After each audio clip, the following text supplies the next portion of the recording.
आप देख रहे हैं मीडिया विजन न्यूज चैनल। हमारे चैनल को लाइक, शेयर, सब्सक्राइब करें। नेता प्रतिपक्ष एवं पूर्व मुख्यमंत्री जयराम ठाकुर ने कहा है कि शिमला के विकास के लिए भाजपा केंद्र सरकार से बजट लाएगी। उन्होंने नगर निगम चुनाव के लिए प्रचार करते हुए कहा है कि यह कॉरपोरेशन का चुनाव 25 वर्षित 5 साल का है। कांग्रेस 5 साल तक कॉरपोरेशन पर काबिज रही, लेकिन भाजपा ने अपने मात्र 5 वर्ष के कार्यकाल में शिमला के लिए कई विकास कार्य करवाए। उन्होंने तंज कसते हुए कहा है कि आईजीएमसी शिमला में आग लगी तो मुख्यमंत्री सुखविंदर सिंह सुक्खू इस बात से पूरी तरह अनभिज्ञ वोट मांग रहे थे। उन्हें तो आईजीएमसी में होना चाहिए था। जयराम ने आरोप लगाया, सुक्खू पूरी तरह बदले की भावना से काम कर रहे हैं। उन्होंने ओपीएस के मामले में कर्मचारियों को उलझा कर रख दिया है। इसके अलावा महिलाओं को 1500 देने और 300 यूनिट फ्री बिजली देने का वादा कोरी गप ही साबित हुआ है। इस तरह एक एक करके कांग्रेस की सभी 10 गारंटियां छूटी ही निकल रही हैं। इस तरह ठग विद्या का जुमला तो उन पर ही पूरी तरह फिट बैठ रहा है। की खुशी है कि पूरे शिमला शहर में इस कॉरपोरेशन के चुनाव में जो हमारी उम्मीद है उससे भी बहुत ज्यादा उत्साह मिल रहा है, सहयोग मिल रहा है और भारतीय जनता पार्टी की कॉरपोरेशन निश्चित रूप से बनेगी। और सबसे बड़ी बात उसकी वजह यह है कि शिमला में 5 साल वर्सेस 25 साल,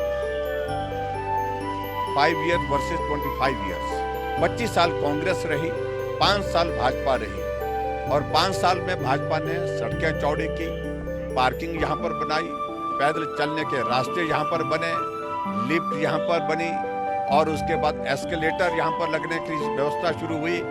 पानी की एक स्कीम 70 करोड़ की लागत से चाबा वाली शिमला को पानी दे रही है, स्वच्छ पानी दे रही है। और उसके बाद 1813 करोड़ रुपए की दूसरी वर्ल्ड बैंक की स्कीम की हमने शुरुआत की। चौड़ा मैदान जो गिरता दिख रहा था, टूटता दिख रहा था, वहां पर उसको रिटेन करने के लिए, उसको चौड़ा करने के लिए, उसके लिए काम शुरू किया। शिमला में अंग्रेजों के जमाने में टनल बनी हुई थी, लेकिन उसके बाद एक भी टनल नहीं बनी थी। भारतीय जनता पार्टी ने 55 करोड़ की लागत से ढली की टनल बना करके तैयार की और इस तरह से एक नहीं अनेकों चीजें 25 साल में वो बताएं तो सही कांग्रेस के नेता कि उनका बड़ा काम शिमला कॉरपोरेशन के अंतर्गत हुआ क्या है। तो इसलिए पूरे कॉरपोरेशन के इलाके में जहां जिस दिन वार्ड में जाकर के हम देख करके आए, लोग कहते हैं काम के लिए वोट होगा, मोदी जी के लिए वोट होगा, भाजपा के लिए वोट होगा, क्योंकि स्मार्ट सिटी का दर्जा नरेंद्र भाई मोदी जी ने दिया था। नहीं देखिए, ठग विद्या जो हकीकत है वो जमीन पर है। जहां हम खड़े हैं इस सड़क की क्या हालत होती है, आज वो सड़क देखिए। अब यहीं पर आप पिछली तरफ देखेंगे तो आप फुट ओवर ब्रिज देखिए, ऊपर से बन करके तैयार होता जा रहा है।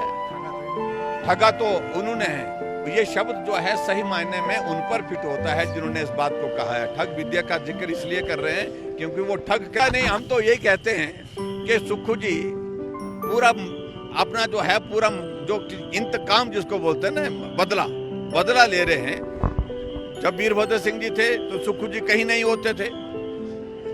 अब जब सुक्खू जी आए तो अब उन्होंने कहा कि अब कोई और फोटो होना ही नहीं, मेरे सिवाय कुछ होना ही नहीं चाहिए। हालांकि उनने डिप्टी चीफ मिनिस्टर को भी शिमला में कहा कि भाई उनको चुनाव का इंचार्ज बनाया गया है, लेकिन फोटो तो मुझे दिखा नहीं उनका, कम से कम उनका भी फोटो होता। तो इसलिए वो तो उनको ही जवाब देना होगा, जो भी देना होगा। लेकिन कह रहे हैं कि वो जाने वाले, ऐसा लग रहा है उनके हालात से, क्योंकि सारी चीजें जिस तरह से अव्यवस्था का दौर चारों तरफ फैला हुआ है, महंगाई उनके आते बढ़ गई, संस्थान उनने बंद कर दिए, उनके अपने लोगों के बीच में नाराजगी, निराशा का माहौल बना हुआ है और जिसके कारण सभी के सभी लोग जो है वो ऐसी परिस्थिति में है कि कभी भी कुछ भी हो सकता है।